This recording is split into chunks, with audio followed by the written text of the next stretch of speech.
Pelo sinal da Santa Cruz, livrai-nos Deus, nosso Senhor, dos nossos inimigos, do Pai, do Filho e do Espírito Santo. Amém. Que a paz de nosso Senhor Jesus Cristo, o amor de Maria Santíssima e o fogo do Espírito Santo esteja com vocês, meus irmãos e minhas irmãs, nesse dia 16 de janeiro de 2026. Seja bem-vindo, meu irmão. Seja bem-vindo, minha irmã, a esse canal, ao qual fazemos a leitura diária da Palavra de Deus. Hoje o capítulo 8 dos Atos dos Apóstolos. Eu convido a você já a deixar separado aí na sua Bíblia para acompanhar comigo essa leitura. Eu também peço que você curta, comente, compartilhe, ative o sininho para receber as notificações desse canal. Também convide mais pessoas para que sejam alcançadas pela palavra de Deus, para que a palavra de Deus toque e transforme mais e mais pessoas. Já vamos clamar sobre nós, sobre esse momento, a palavra, a presença do Espírito Santo. Pedir que o Espírito Santo nos conduza, nos dê sabedoria, nos dê entendimento, para que a graça de Deus aconteça em nossa vida. Vinde, Espírito Santo, e enchei os corações vossos fiéis, e acendei neles o fogo do vosso amor. Enviai o vosso Espírito, e tudo será criado, e renovareis a face da terra. Oremos, ó Deus, que instruísse os corações dos vossos fiéis, com a luz do Espírito Santo. Fazer que apreciemos retamente todas as coisas, segundo o mesmo Espírito, e gozemos sempre da sua consolação, por Cristo Senhor nosso. Amém. Atos dos Apóstolos, capítulo 8. E Saulo havia provado a morte de Estevão. Naquele dia rompeu uma grande perseguição contra a comunidade de Jerusalém. Todos se dispersaram pelas regiões da Judéia e de Samaria, com exceção dos apóstolos. Entretanto, alguns homens piedosos trataram de enterrar Estevão e fizeram grande pranto a seu respeito. Saulo, porém, devastava a igreja. Entrando pelas casas, arrancava delas homens, mulheres e os entregava à prisão. Os que se haviam dispersado iam por toda parte anunciando a palavra de Deus. Assim, Filipe desceu à cidade de Samaria, pregando-lhes Cristo. A multidão estava atenta ao que Filipe lhe dizia, escutando-o unanimemente e presenciando os prodígios que fazia, pois os espíritos imundos de muitos possessos saíam, levantando grandes brados. Igualmente foram curados muitos paralíticos e coxos. Por esse motivo, naquela cidade reinava grande alegria. Ora, havia ali um homem, por nome Simão, que exercia magia na cidade, maravilhando o povo de Samaria, e fazia-se passar por um grande personagem. Todos lhe davam ouvidos, do menor até o maior, comentando: este homem é o poder de Deus, chamado o Grande. Eles o atendiam porque por muito tempo os havia deslumbrado com suas artes mágicas. Mas depois que acreditaram em Filipe, que lhes anunciava o reino de Deus e o nome de Jesus Cristo, homens e mulheres pediam o batismo. Simão também acreditou e foi batizado. Ele não abandonava Filipe, admirando estupefato os grandes milagres e prodígios que eram feitos.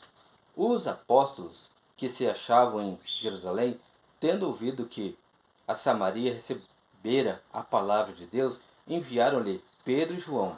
Estes, assim que chegaram, fizeram oração pelos novos fiéis, a fim de receberem o Espírito Santo, visto que não havia descido ainda sobre nenhum deles, mas tinham sido somente batizados em nome do Senhor Jesus. Então os dois apóstolos lhes impuseram as mãos e receberam o Espírito Santo. Quando Simão viu que se dava o Espírito Santo por meio da imposição das mãos dos apóstolos, ofereceu-lhes dinheiro, dizendo: dai-me também este poder, para que todo aquele a quem eu impuser as mãos receba o Espírito Santo. Pedro respondeu: maldito seja o teu dinheiro e tu também. Se julgas poder comprar o dom de Deus com dinheiro, não terás direito nem parte alguma neste ministério, já que teu coração não é puro diante de Deus. Arrepende-te desta tua maldade e roga a Deus, para que, sendo possível, te seja perdoado este pensamento do teu coração, pois estou a ver-te no fel da amargura e nos laços da iniquidade. Retorquiu Simão: rogai vós por mim ao Senhor, para que nada do que haveis dito venha a cair sobre mim. Os apóstolos, depois de terem dado testemunho e anunciado a palavra do Senhor, voltaram para Jerusalém e pregaram a boa nova em muitos lugares dos samaritanos. Um anjo do Senhor dirigiu-se a Felipe e disse: levanta-te e vai para o sul, em direção do caminho que desce de Jerusalém a Gaza, a deserta. Filipe levantou-se e partiu. Ora, um etíope, eunuco, ministro da rainha Candace da Etiópia e superintendente de todos os seus tesouros, tinha ido a Jerusalém para adorar. Voltava sentado em seu carro. Lendo o profeta Isaías, o Espírito disse a Filipe: aproxima-te para bem perto deste carro.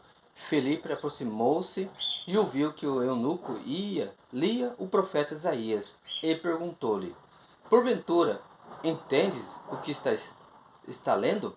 Respondeu-lhe: como é que posso, se não há ninguém que mo explique? E rogou a Filipe que subisse e se sentasse junto dele. A passagem da escritura que ia lendo era esta: como ovelha foi levado ao matadouro, e como cordeiro mudo, diante do que o tosquia, ele não abriu a sua boca. Na sua humilhação foi consumado o seu julgamento. Quem poderá contar a sua descendência? Pois a sua vida foi tirada da terra. O eunuco disse a Filipe: rogo-te que me digas de quem disse isto o profeta, de si mesmo ou de outro? Começou então Filipe a falar, em principiando por essa passagem da Escritura, anunciou-lhe Jesus. Continuando o caminho, encontraram água. Disse então o eunuco: eis aí a água. Quem pede e eu seja batizado? Filipe respondeu: se creres de todo o coração, pode sê-lo. Eu creio, disse ele, que Jesus Cristo é o Filho de Deus. E mandou parar o carro. Ambos desceram a água e Filipe batizou o eunuco. Mal saíram da água, o Espírito do Senhor arrebatou Filipe dos olhares do eunuco, que, cheio de alegria, continuou o seu caminho. Filipe, entretanto, foi transportado a Azoto. Passando além, pregava o Evangelho em todas as cidades até que chegou a Cesareia. Palavra do Senhor, graças a Deus. Deus abençoe, meu irmão. Deus abençoe, minha irmã. Pai, do Filho e do Espírito Santo. Amém.